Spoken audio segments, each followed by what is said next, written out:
What is AI security? And why is it not the same thing as cybersecurity?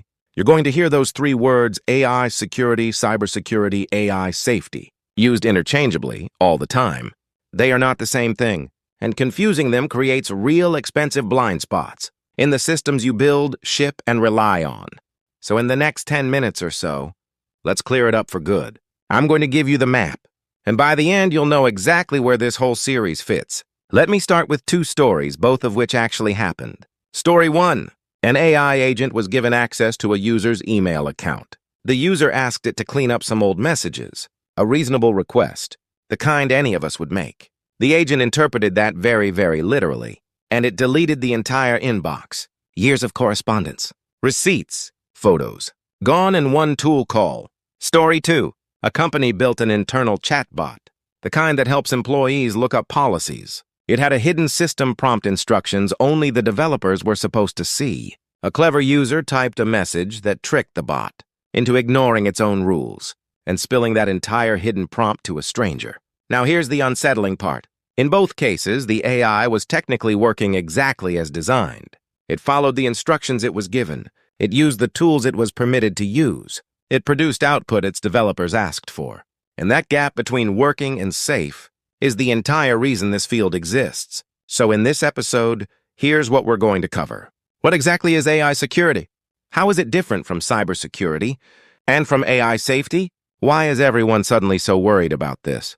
In the last year or two, what kinds of attacks are even possible against AI systems? And finally, what's this whole video series going to teach you over the next 54 episodes?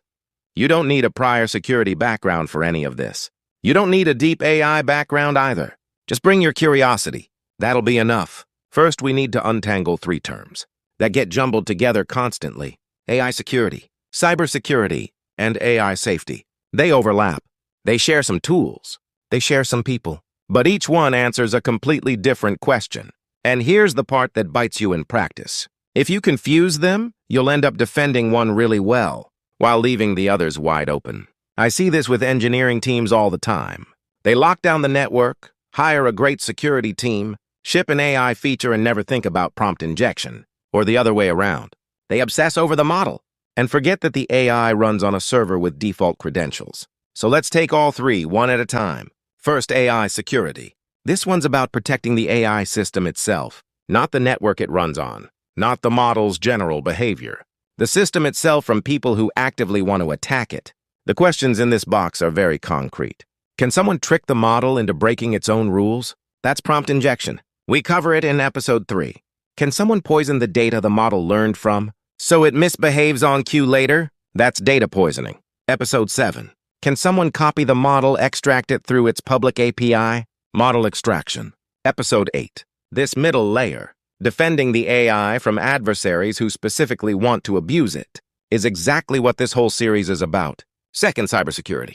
This is the broad, classical practice we've been doing for decades, protecting computers and networks in general. Firewalls, passwords, encryption, patching, access control, identity management, vulnerability scanning, all the classics.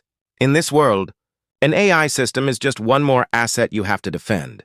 An important one, sometimes a very expensive one, but still just one piece of a much bigger picture. And here's a point I want to make really clearly, because people misread this all the time. AI security does not replace cybersecurity. It sits on top of it. You still need the firewalls. You still need the patches. You still need someone watching the logs at 3 a.m. AI security adds a new layer above all of that. It doesn't subtract anything. If anything, plugging AI into your stack adds more classical attack surface, not less. Third, AI safety. This is about making sure the AI behaves the way you intend, even when there's no attacker in the picture at all. 3 classic concerns. Misaligned goals. The model technically optimizes, but for the wrong objective. The classic, I asked you to maximize paperclips and now we're all paperclips problem. Unintended consequences. Surprising behavior in edge cases. The model worked fine on 99% of inputs, then did something wild on the 1%. And bias and fairness.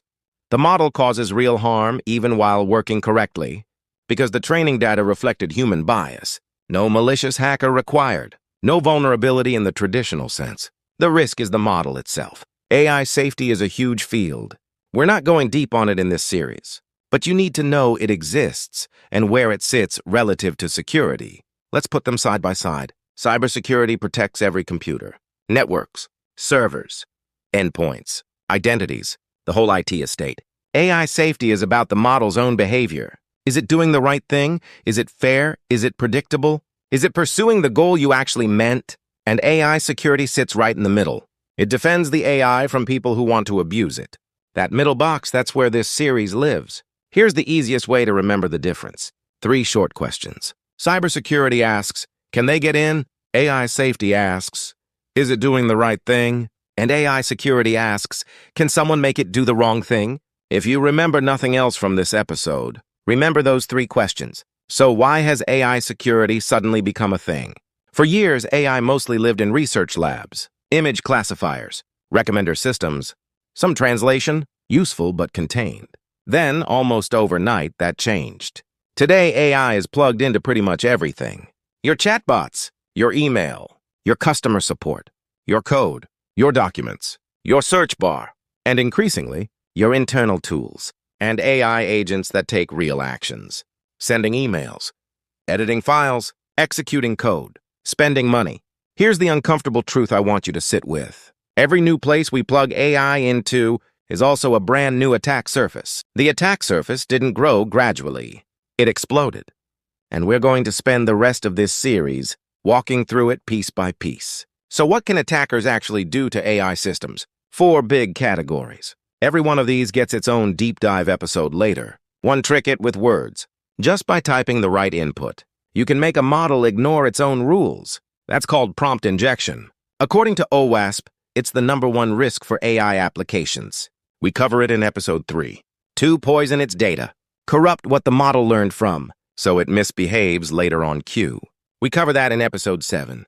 3, steal the model itself. Reconstruct a private model, just by querying it through its public API. Episode 8. And 4, fake reality. Generate convincing deepfakes for fraud, social engineering, and disinformation.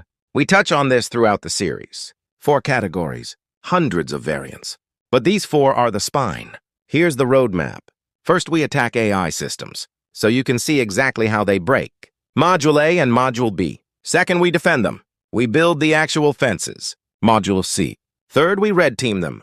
We test AI systems the way a real adversary would. Module D. Fourth, we secure AI agents. The agents that take real actions in production. That's Module E and arguably the hardest part. And after that, defensive AI, enterprise security operations, weaponized AI, and finally governance and career. Modules F through I. From your very first attack, all the way to production-grade defense. The full path is 55 episodes, 9 modules. If you stay through to the end, you'll have seen the whole landscape. Quick question. Who is this series actually for? 3 groups mostly. Developers, who are building AI features into their products and getting nervous about the security side. Security folks, who suddenly own the AI stuff at work and need a real mental model. And technical people in general, who are just curious about how AI gets attacked. You do not need a PhD. You don't need deep math. Basic Python and some curiosity is enough to follow everything we do. By the time you finish this series, you'll be able to do 5 concrete things. 1. Spot the major ways AI systems get attacked. 2. Reproduce key attacks yourself in a safe and controlled environment. 3. Apply real defenses, guardrails, input validation, privacy techniques, the things we actually deploy in production. 4. Red team an AI system and write a report that's actually useful to the team that has to fix it. 5. Secure AI agents that take real actions in the real world. Real skills, not just theory. That's the promise? All right, you've got the map. Before we can start attacking and defending these systems, there's one foundation we need. We need to understand at a high level how large language models actually work. What's a token? What's an embedding? Why does the model fall for ignore previous instructions in the first place? That's the next episode. No math, no PhD, just 8 clear minutes. Subscribe so you don't miss it. See you in episode 2.